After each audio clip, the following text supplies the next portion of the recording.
Telugu political league లో ఇవాల్టి match Singareni cup కోసం బీఆర్ఎస్ సిపిఐ జట్లు ఢీ అంటే ఢీ అంటున్నాయి. కామ్రేడ్ కూనంనేని సాంబశివరావు కార్మికుల పక్షమా కాంగ్రెస్ పక్షమా చెప్పాలంటూ బీఆర్ఎస్ నేత హరీష్ రావు సవాల్ విసిరారు. 40 లక్షల టన్నుల బొగ్గు మాయమైనా ఎందుకు స్పందించడం లేదని ప్రశ్నించారు. మరోవైపు హరీష్ రావు వ్యాఖ్యలను తప్పుబట్టారు కూనంనేని సాంబశివరావు. తాము కార్మికుల పక్షం కాబట్టే తమ అనుబంధ సంఘాలన్నీ కార్మికులు గెలిపించారన్నారు. సింగరేణిలో రాజకీయ మంటలు రగులుకున్నాయి. కాంగ్రెస్ ప్రభుత్వం 40 లక్షల టన్నుల బొగ్గును మాయం చేస్తే సిపిఐ ఎందుకు స్పందించడం లేదని ప్రశ్నించారు BRS deputy floor leader Harish Rao. Sambasiva Rao అంటుండు బొగ్గు మాయం కాలేదంటుండు. అయ్యా సాంబశివరావు గారు డేట్ చెప్పు, నేను వస్తా. మా పువ్వాడు అజయ్ కుమార్ గారు నేను ఇద్దరం వస్తాం.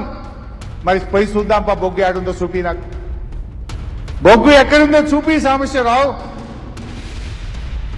రాజీ 2 పోయి చూద్దామా, భూపాలపల్లి పోయి చూద్దామా, వెంకటేష్ ఖని పోయి చూద్దామా, ఎక్కడుందో చూద్దాంపా, ఇద్దరం కలిసిపోయి చూద్దాంపా. మరి దయచేసి మీరు మిత్రపక్షం కావచ్చు, మీరు కాంగ్రెస్ కు అనుబంధంగా ఉండొచ్చు, కానీ దయచేసి సింగరేణి కార్మికులను దెబ్బతీయకండి.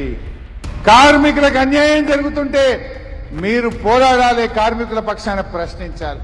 సింగరేణిలో బొగ్గు మాయం కాలేదన్న సిపిఐ ఎమ్మెల్యే కూనంనేని సాంబశివరావు సింగరేణి తప్పుడు లెక్కలు చూపించిందన్నారు. అడుదిప్పి ఇటు తిప్పి మళ్ళా మాకు అవకాశం వస్తే మేము సింగరేణిని పరిరక్షిస్తాం. ఆ క్రమంలో సాంబశివరావు నువ్వు కార్మికుల పక్షాన స్కాముల పక్షాన అని ఇటువంటి భాష కూడా ఆయన వాడారు. ఇక్కడ మీకు అర్థం అవటం కోసం ఏంటంటే అక్కడ జరిగింది ఏంటంటే లెక్కలు మాత్రం తప్పుడు లెక్కలు చూపెట్టింది సింగరేణి. అది చెప్తే బాగుండేది. బొగ్గు మాయమైపోయిందని చెప్పడం వలన అది కరెక్ట్ కాదు. లెక్కలు తప్పుడు లెక్కలు, ఉన్న లెక్కల కంటే అదనంగా చూపెట్టడం, అది వాళ్ళు చూపెట్టింది వాస్తవం. 40 లక్షల టన్నులు ఉన్నట్టుగా చూపెట్టారు, లేనిది ఉన్నట్టుగా చూపెట్టారు. అది అందులో ఎవరు డిస్ప్యూట్ లేదు.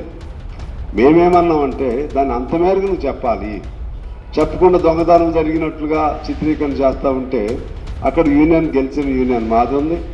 తర్వాత కార్మికులు కానీ అధికారులు కానీ కింది స్థాయి అధికారులు కానీ మొత్తం సింగరేణికి ఒక రిప్యుటేషన్ దెబ్బతింటే అది తీవ్రమైన పరిణామాలు పర్యవసానాలకు దారితీస్తుంది. కాబట్టి అది కరెక్ట్ కాదని మాత్రం నేను చెప్పాను.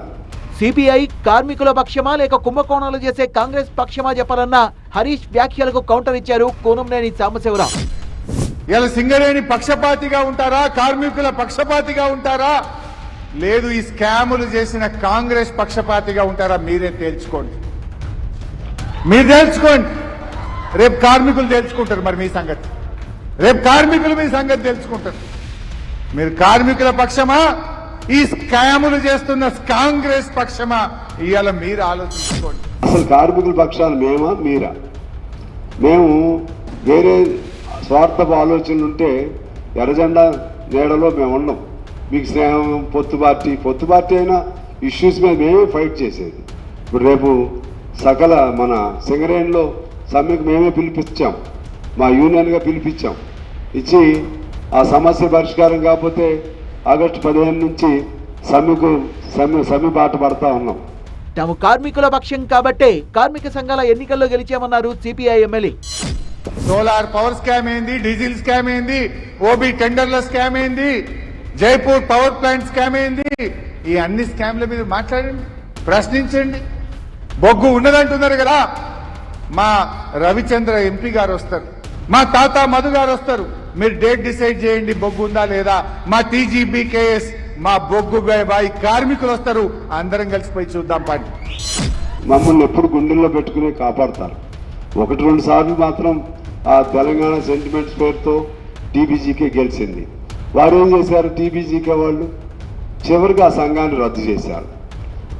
ఆ సంఘం ఉన్నప్పుడు సందాల పేరుతో జైలుకి వెళ్ళారు. రాజకీయ జోక్యం, ఎప్పుడూ లేనంత రాజకీయ జోక్యం మొదలైంది ఆ 10 ఏళ్ల కాలంలో.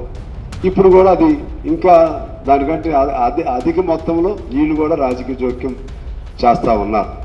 మరోవైపు సింగరేణిలో ఎలాంటి అవకతవకలు జరగలేదని కాంగ్రెస్ నేతలు చెప్తుంటే బొగ్గు మాయంపై విచారణ జరిపించాలని బీజేపీ డిమాండ్ చేస్తోంది.